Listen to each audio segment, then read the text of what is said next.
त्यांची नोंद सापडली, त्यांच्या रक्ताच्या लोकांची नोंद सापडली, त्यांना प्रमाणपत्र मिळाले, मग सरकारला अधिकारच नाही रद्द करायचा. मग ओबीसीचे रद्द करणार का तुम्ही? ओबीसीचे पण प्रमाणपत्र रद्द कसं का होत नाहीत? त्यांचे पण करणार का इथून पुढं? कारण एकच जात आरक्षणात घातली होती, त्यांचे सोयरे पाहुणे रावळे सगळे आरक्षणात घातले, पोट जात उपजात म्हणून घातले. ते रद्द होणार का? मग मराठ्यांवरचा अन्याय कशामुळं? हा सुद्धा खूप मोठा प्रश्न आहे. आता हे सरकारनं जाणून बुजून मराठ्यावर अन्याय केला आहे आणि हे मराठ्यांना आता कळालंय. खूप मोठी लाट सरकारच्या विरोधात आता उसळणार आहे. कारण तुम्ही ते राजकीय पुन्हा पुन्हा सांगतो ते काढी लागू दे, तिकडे आम्हाला काही देणं घेणं नाही त्यांचं.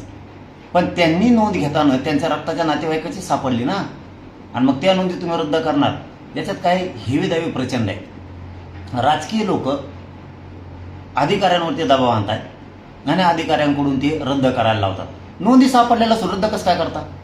तरी पण मी ती उद्या आता सगळी 9 वाजता सकाळी माहिती घेतो. मी ते बोलवलंय, काय कशामुळं रद्द केलंय मला हे जाणून घ्यावं द्या.